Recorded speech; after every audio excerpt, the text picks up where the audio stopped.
what I'm talking about. Wait! Okay, now, from the beginning. Hit it, boys.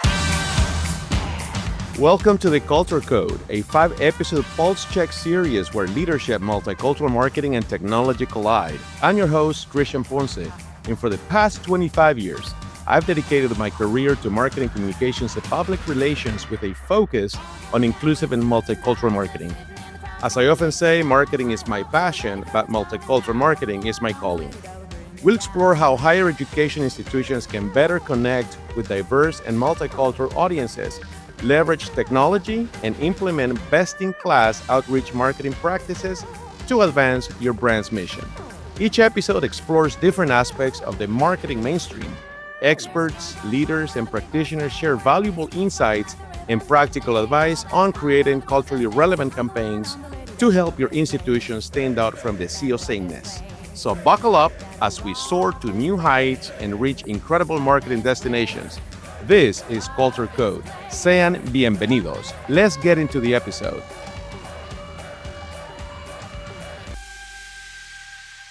Welcome to the Culture Code. Today we're joined by Jennifer Lonchar. Jennifer is co-founder of AmbioEDU, a firm offering colleges and universities a CTV platform as a surround solution that combines optimized student targeting, media buying, and actual digital attribution.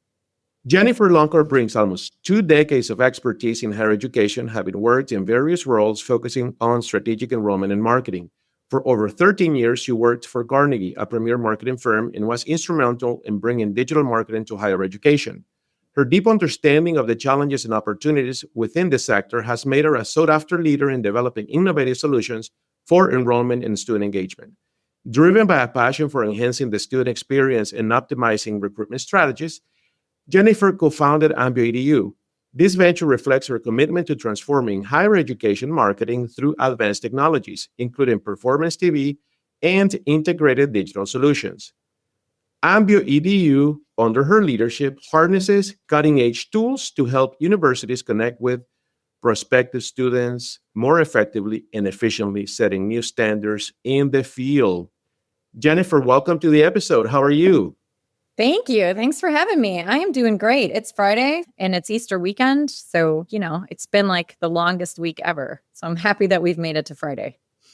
That's so great. Thank you so much for your time. And I am really honored to have you here to discuss about how tech and multicultural marketing integrate and what are some of the possibilities that college and universities can be looking for. We will be discussing key areas that are profoundly important in higher education. Jen, as you know, the graduate high school student population is declining. So bottom line is colleges and universities are competing for less high school students, and they need to do the best they can in targeting this population. So before we get into the whole episode, I just wanted to ask you, what inspired you to be who you are? Tell me a little bit about yourself, about your upbringing. Why do you pursue marketing? And later in life, how do you become an entrepreneur? Yeah, that's a really good question. And it's a loaded question. So I have a very non-traditional path that I took to get to where I am. It's with a lot of twists and turns. And I went to college to be a equine veterinarian, just so off the where I am right now, obviously. And then ended up changing my major promptly after being there for a couple months and realizing that I hated chemistry and didn't want to do that anymore. But I was studying elementary education. I was going to be a teacher, and then ended up changing my major, graduating with a degree in applied behavioral sciences. And it has been great for me. It was a combination of psych, communications, and business. So I think it's really been a great degree for me in the field. But I wasn't in marketing until I actually was in the corporate environment. I was working for Snap-on Tool Corporation, and I was actually doing a lot of Six Sigma black belt stuff back then, if people know what that is. And that's really going through and like doing continuous improvement at the company level and looking for areas where the company could be more efficient and so on and so forth. And then ended up losing my job as part of a big riff that they had at the company. And I'd been there for almost 7 years. And so I started working for Carnegie in 2009.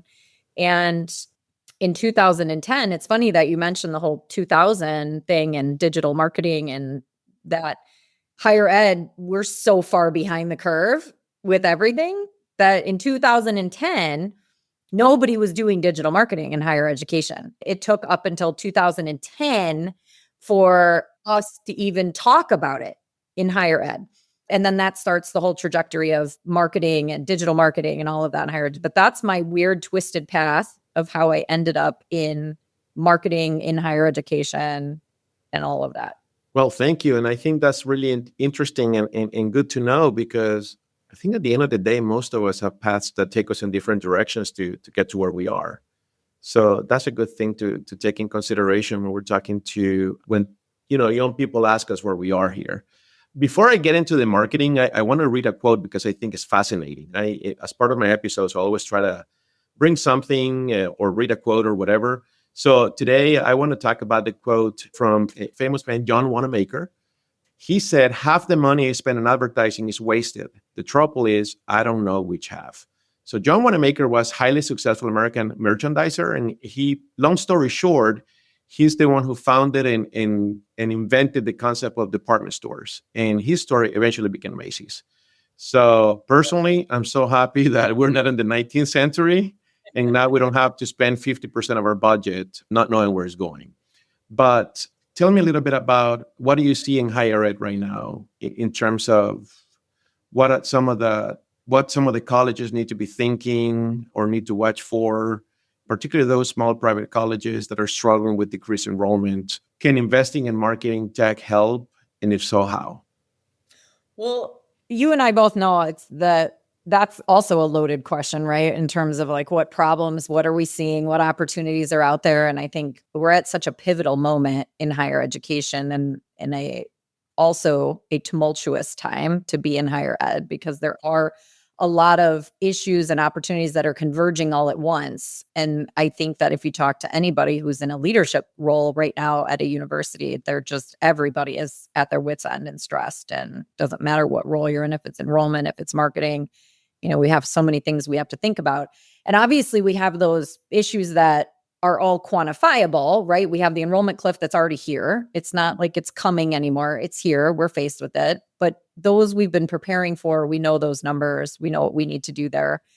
So we're all fighting for the same students. But then you have this whole, we call it the perception cliff that's also out there, that the value of education is not what it used to be. And I think there's a wave that is, sweeping the country right now and changing students' perception of degrees and if it's worth the value and worth the money. And then, to add insult to injury, I think we have a huge problem that right now we're seeing the tip of the iceberg with the administration that's in right now and what's happening and what's the potential to happen with international students in this country. And that's a $43 billion industry for the US, and they bring so much money to the country in general, but also to our sector. And I think a big issue right now is that, it's not quantifiable at this point, but what's going to happen if we lose a significant amount of those students coming over here for degrees? And how is that going to impact us? And what's going to happen is that schools are going to have to make up that shortfall somewhere. Right? So there are some schools that have over 50%, upwards of 75% international students. And what's going to happen to them if they lose half of those students even, right? So then there's going to be a big chunk. And where are they going to get those increased enrollments from? Because we're already faced with an enrollment cliff and a perception cliff. And so we're at this time where we're staring down, like I said, what could be a very pivotal time for many universities that are going to struggle to find more students to make up that gap. So I think those right now we have, those are the three main things that we're all looking at, aside from everybody kind of sounding the same and being lumped in together. And, the noise that we have with marketing in higher ed too, we've got that on top of everything else. No, absolutely. And, those who know me best know that I came to the U.S. as an international student from Honduras back in the 90s. And what I can say is that in Latin America, at least I speak for Central America, where I'm from, the US was the apple of the eye in the world when it came to college. And honestly, I hate to say it this way, but it's not the case anymore. Like, for example, my sister and me, we came to the US to go to college. My nieces and nephews came to the US to go to college. Then finally, one of my nephews decided not to come to the United States. He went to Spain. And then another of my nephews said, no, I want to go. And he went to Mexico. The United States has competitions now. And so you add that idea of that the United States cannot take it for granted that people are going to say, America, America. No, that's not the case anymore. They're thinking Australia. They think in Europe. They think in Mexico has great schools. A lot of people don't know that, but Tecnológico de Monterrey is a great school.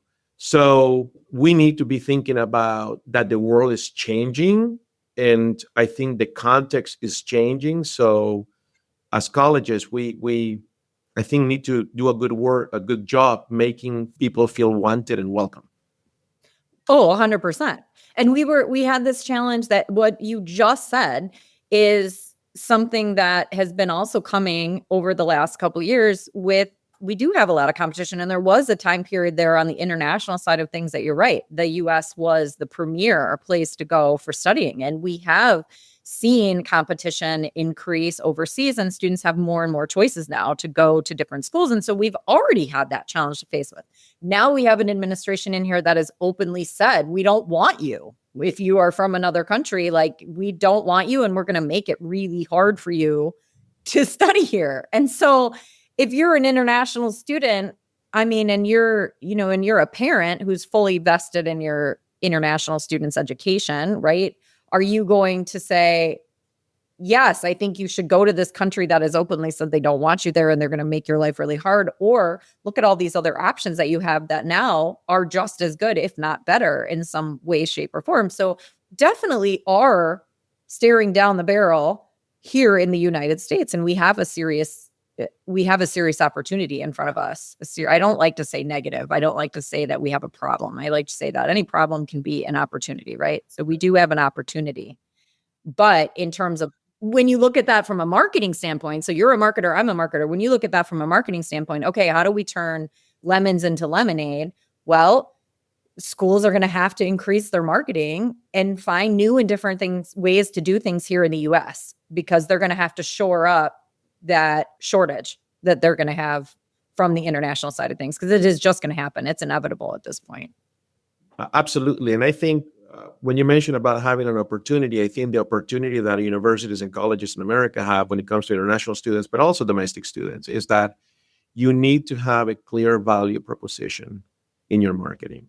Because this idea of discounted tuition all the time is, and I'll say it, is a little bit of a race to the bottom, because somebody else can always offer another $1,000 in scholarship and they will pick that college. But if you invest in your brand and have a clear value proposition, I think you can do better. Let me just say for context, in Spain, Universidad Valencia University, 2,000 euros per semester. My nephew went there, 2,000 euros per semester. And it's a premier education. I mean, it's great school. You see what I'm saying? It's like, I can agree with that. Exactly. So you need to really create value and deliver. The value is here. We need to create it. So this is a good segue, I think, to ask you about, you're a pioneer in this. I mean, those of us who know you've been in this from the very early days in digital marketing. This is a two-part question. One, what's happened in the past 15 years since you started? Where were you in 2010 and where are we now? And then the second question to that is, where do you see the opportunity from colleges to really invest in their messaging strategy? Because my opinion is, just because you have the tools to reach your audience doesn't mean that your message is persuasive enough. And we cannot blame the companies or the tools for that. I think we marketers have to take responsibility to really roll up our sleeves and do the work that the great ones in the 60s, 70s, and 80s, that idea of brand development and big ideas and concept and competition. So tell me a little bit about that. Yeah. So two-part question. Number one, things have changed drastically. So I mentioned 2010. So 2010 was really the year And Carnegie was the first one to take digital marketing to higher education. So when I say we, I mean back then when we first started talking to colleges about digital, nobody was like 20% of the budget, marketing budget had any kind of digital component to it. The rest was very much print focused, traditional billboards. They were doing some broadcast radio, things like that. Nobody was really talking about digital. And so when I came in and would have meetings to talk about digital marketing, people would look at me like I was crazy. And we were talking about the most basic of basic things, which was retargeting back then. I mean, now retargeting is such a basic concept. Put a pixel on a page, the ads follow people where they go. And back then, when I would talk to schools, I would say, 98% of people are leaving your website without doing anything, without taking an action. And in higher ed, what if you could just get 1% of those people to come back and fill out a form? Would that have a huge impact on your enrollment numbers? Yeah, it would. I mean, and for something as basic as that. So the schools that got on board early were the ones that have thrived over the last 15 years. They were the ones that were innovating back then. They were willing to take that chance. They were willing to get on that train. Now, marketing budgets are well over 90% dedicated to digital. So in 15 years, that has been a huge change. And now it's a very crowded space. And I go into meetings, and this, we're talking not just now, but even over the last, let's say 5 years, I'd be in meetings with clients and they would say, well, we're just not seeing the same results that we were seeing before. It's really slowed down. And we go to our agency and we say, we're not seeing the same results. We're not getting as many leads. We're not getting as many students. And the answer always is the same. You need to spend more money. You need to spend more. You're not spending enough. And in one way, they're a little bit right. They're not wrong because it is such a crowded space. And if you want to continue to stand out, yes, you have to keep pouring more money into it. But I really, truly feel in higher ed with traditional digital strategies, and I mean paid search, display advertising, social, right? Those three main, we've hit a point of diminishing return, in my opinion. And there gets to be a point that you just can't keep throwing money into it because this goes back to John Wanamaker, right? Like you're going to keep throwing money into it, and how much of that is wasted because you've gotten to a point where you're just not going to get any more from those same strategies. So we're there.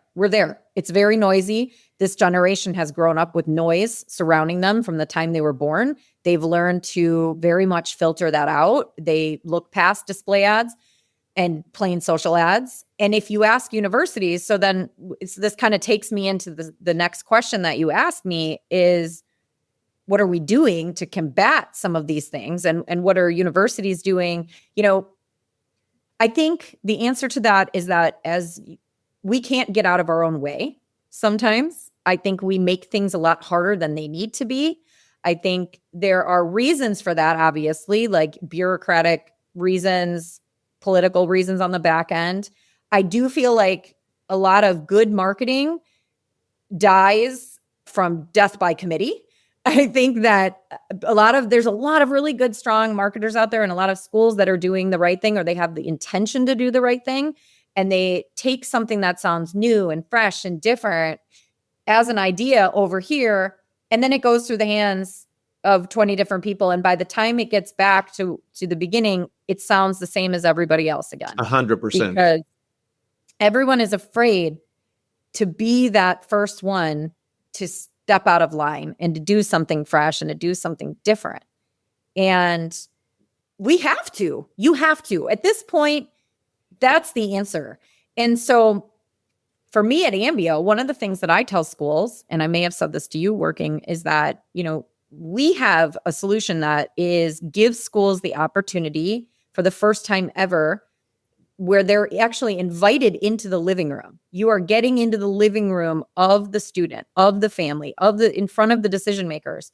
And if I said this student is going to invite you into their home for 30 seconds and you have 30 seconds to tell them and to sell them on your school, are you just going to stand there and yell taglines at them? Are you just going to stand there and would you come into the living room and say, class sizes are 1 to 12 or 12 to 1 student teacher ratio. We have 57 majors. We have this and this and this. They're going to go, I don't care. So does the person down the road. So does this other school. You're not going to do that. If someone invited you into their living room, you're going to hold their hand and tell them you're going to be part of a family here. We're going to help you through everything. You're going to meet your lifelong friends, and you're going to be a part. This is the beginning of your life. It's the beginning of your journey in so many different ways. Like, that's the information that they want. You want to make them feel, give them a reason to say, I want that. I want to be there. I want to be a part of that program. I want to be a part of something bigger. And so, and I don't know if you listen, when I was on Jamie Hunt's podcast, Confessions of a CMO, she and I talked about the perfect commercial that we could see and why schools aren't leaning into that emotional, like pulling at these students' heartstrings and making them feel something. Right. But I don't think it's the school's fault. I think it's just us collectively can't get out of our own way. Yeah, that's a great point. And I agree with you. I think that we tend to be very cautious in higher ed. And I think that we need to start thinking about, can we take some calculated risks here and just take a look at what their corporate world is doing? And can you imagine if all the cars were just talking about, how fast they go? I mean, they touch your heartstrings. I mean, they're just not talking about the features anymore. Right. Exactly. Well, it's funny you say cars. One of my favorite commercials that I use all the time as an example is a car commercial, a Volkswagen Passat commercial that aired during the Super Bowl. And it was such a great storytelling. It pulled you in. It didn't even talk about the car until the very end of the commercial. It was the little boy is dressed like Darth Vader, and there's Darth Vader music playing in the background, and he's trying to make everything move in his house. You know which one I'm talking about. And he is trying and nothing's working, and he's clearly sad. And then at the end, he goes out to his dad's Volkswagen Passat that's in the driveway, and he's trying to make it start. And the dad pushes the remote start from the kitchen, and the car starts, and the little kid is just so happy. It's a great commercial. It's a story, and it makes you feel something, right? Yeah, the force worked. The force worked. Exactly. And so that's storytelling, right? And the brand is there. You get the brand in front of people, but the story is what they remember. And therefore, i.e., they remember your brand because they remember the story and they remember the way you made them feel. And I think in higher ed, we need to think about that. How are we making students feel? What are we making them feel with our marketing and the tools that we're using? And if we're using AI tools on the back end, that's great, because I think there's a lot of fantastic AI tools that are there to help schools. But at the end of the day, you have to make that emotional connection with them in whatever you're using or however you're speaking to them. It's how you make them feel at the end of the day that's going to make them remember you. 100%. I think most of our decisions, and there's a lot of data on that, we make decisions with heart, right? It's emotional purchasing, emotional buying. It's things that make us feel good. I think higher ed is the same. If people feel that they belong, if people feel that they're going to go to a place in which they can be successful and be happy and lead joyful lives, I think they choose the brand because of that. But we need to go from transactional to more relational, and that's easier said than done. One of the things that I want to talk about here, though, is that I know that you in your company work with many colleges, many universities, small privates, big publics, all kinds of size of schools. And I am very passionate about multicultural marketing. In fact, for obvious reasons, obviously being from Honduras, and I've been doing this for 25 years. Both in higher ed, but also in the advertising agency business. And goodness, America is changing fast, right? So projected studies by USS says that by 2060, one out of three Americans will be Latino, right? So I don't want to go into a whole lot of details on data and stuff, but there is a think tank called Excelencia in Educación, that says that even though we're recruiting Hispanics and they're registering at the same rate that their white peers, their graduation attainment, though, is about 13% behind. So it's very significant. So my point is that as the population, a lack or a big gap in education attainment and education is no longer going to be a Hispanic problem. It's going to be an American problem. Remember, one out of three Americans will be Hispanic. So huge implications with the workforce and our engineers and our technology and all of that. So Having said what I just said, do you think that colleges and universities, A, or one, should be thinking about how to reach these diverse audiences? And then two, have you seen some interest in some of them? And three, does your company have the tools to do some really good market segmentation in terms of tech? Yes. So one, I think, the Hispanic audience digests marketing a little bit. I mean, a little bit differently, a little bit nuanced. I think that it's no secret that I think in Hispanic families, the parents play such a huge role. I mean, there's such a close-knit family composition, and, family plays such a big role in the decision-making process for schools. I think that, yes, schools need to start leaning into that. And I am actually surprised at the amount of schools that aren't necessarily leaning into it as much as they could / should. I have a client that ran a really great campaign with us this past year and did lean into it. Northeastern Illinois University really leaned into the fact that they are a primarily minority serving institution outside of Chicago.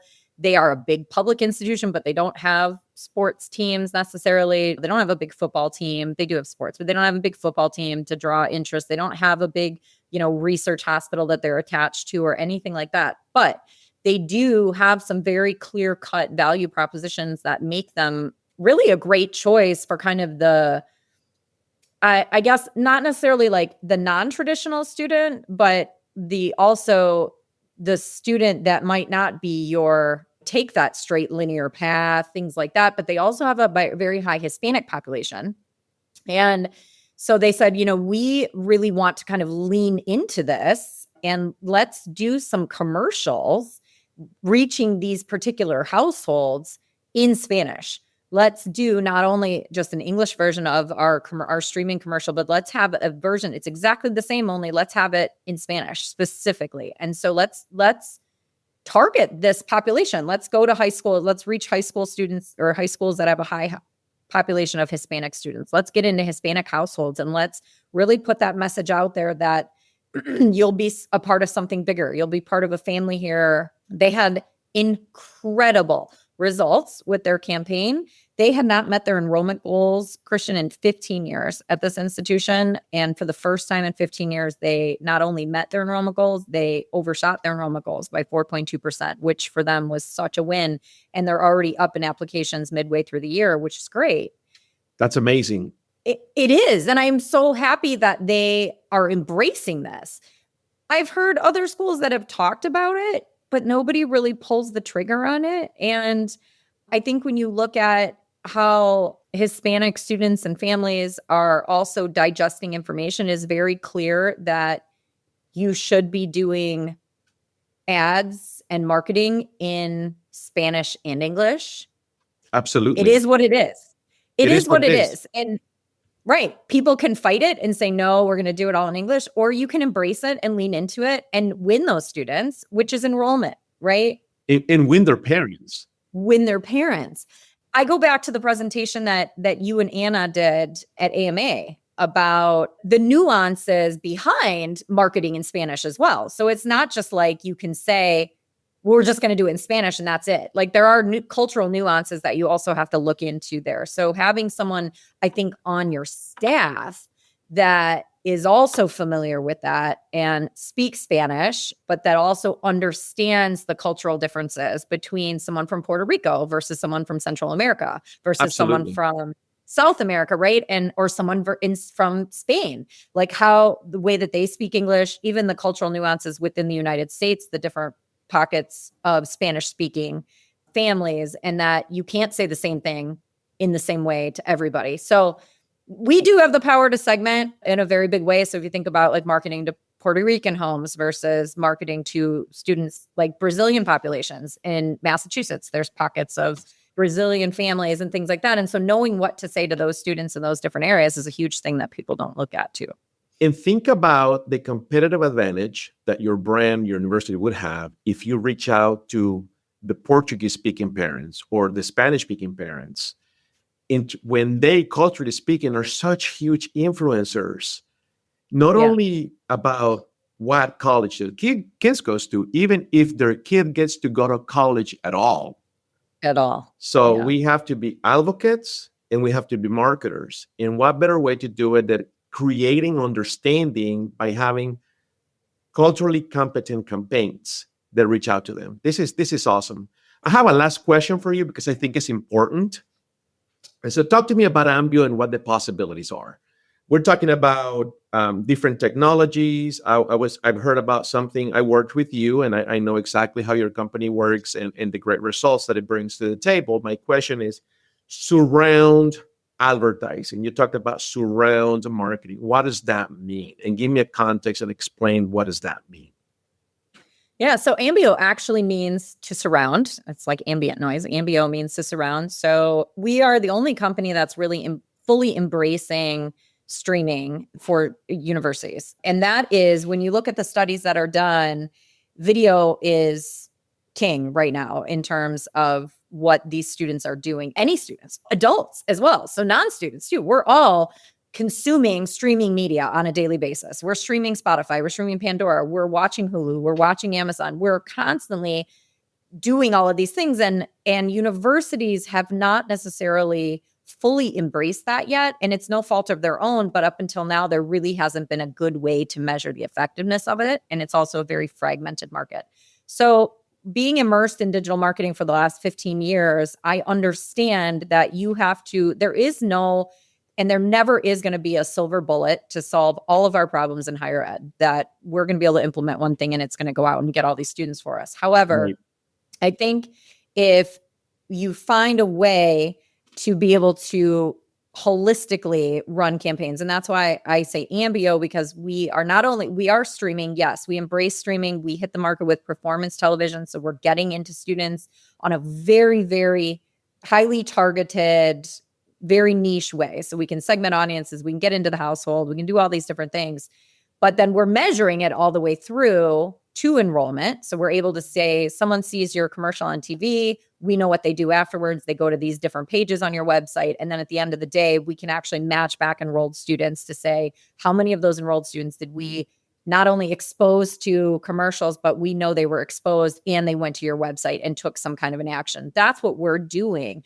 But then we also know that it is important that these strategies fit into a holistic marketing plan that you have. So it's this ecosystem, right? So the idea of surrounding students is that you are where they are all the time. So with what we're doing with streaming, I mentioned being invited into their living room. That's what we're doing. We are reaching students where they are relaxed, they're watching TV, they're hanging out with their family, getting on the 85-inch screen in their living room or on their phone. So we're surrounding them with these different strategies. And I think that is the most important thing to remember, is that as marketers, we can't just look at things from one perspective. We have to look at how it fits into our overall plan and how are we going to reach these students at all points, because they're not coming in through an organized funnel anymore. They haven't for a really long time. And so you can't just rely on top of the funnel, mid funnel, bottom funnel. You have to look at right of the funnel, left of the funnel, below the funnel, way on top of it, because they're coming in from all those different perspectives, right? So it's important that you find ways to be impactful at all of those different steps and meet them where they are.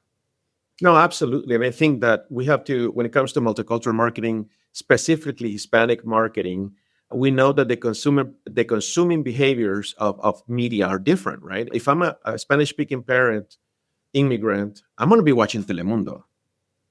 Or I'm going to be watching Univision, right? In Spanish, right? Yep. And then if I'm the 18-year-old kid, I'm going to be on Netflix or something else. Question. I know you can place ads in specific channels and network. Is that the case? So my question is, could you put one Spanish language ad for the parent of the household in one specific channel and another one for the prospective student? Yeah, that's a really good point. So like statistically wise, 78% of Hispanic Americans favor streaming television, which is interesting, but 69% of Hispanic CTV users prefer English TV content, but 51% pay more attention to ads that are in Spanish. So half the people, right? So that kind of goes along with what you're saying. But like when you talk to Hispanic Americans, 2/3 of them really prefer like diverse content that they're seeing. But yes, to answer your question, you can take English commercials and you're not gonna necessarily run Spanish commercials unless you know that that's a Hispanic household. You're not necessarily gonna run Hispanic commercials right on Netflix. You can do A/B testing. And if you don't know if that household is Hispanic or English speaking, you're probably going to lean on the English speaking ads. But yes, you could do that. So we could say, you want to be on Telemundo? Of course, we're only going to run the Spanish ads on Telemundo, right? Right. Because so of there the is a way to telenovelas that mom is watching. I mean, it sounds like a stereotype, but it's consuming behavior. It is so true. It is very true. It is very true. So yeah, you can pick and choose. You know, what we do is we get away from channel-based advertising, although we have the ability to do it. So if you say, I want to guarantee and make sure that I'm on Telemundo or I'm on, any of the, Fox News in Spanish, whatever it is, CBS Spanish, Univision, whatever it is, you can do that and say, I definitely want to be on there because I want to make sure I'm in front of those parents. But then behavioral wise, I want to load into the platform who it is that I want to target based on their behaviors and their interests, and then let the platform go find those students where they're watching TV and then put the commercial in front of them, whether it's Hulu, whether it's Netflix, whether it's Crackle TV, whether it's, Peacock, Paramount, you name it. Our platform is built on AI and it's designed to say, take all of the parameters that you put in there and then go find them where they're active online. Very similar to digital, very similar to how digital marketing works. Jen, it's been wonderful having you on the podcast. Thank you so much for your time. And I cannot wait for this to come out. And it's been a very good conversation. Thank you so much. Thank you so much for having me. I really appreciate it. And you know me, I can talk about higher ed marketing and all of these different opportunities that we have all day long. So yeah, I really appreciate it. It has been a great conversation. So I look forward to hearing it too. Wonderful. Thank you so much. Until next time, this is the Culture Code.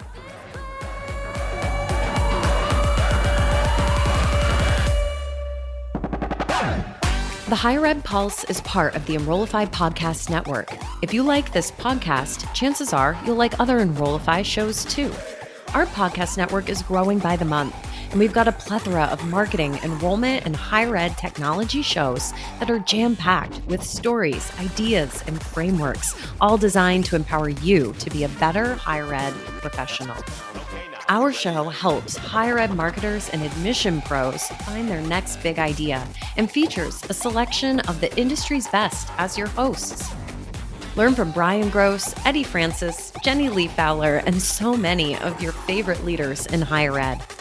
Enrollify is made possible by Element 451, the next generation AI student engagement platform, helping institutions create meaningful and personalized interactions with students. Learn more at element451.com.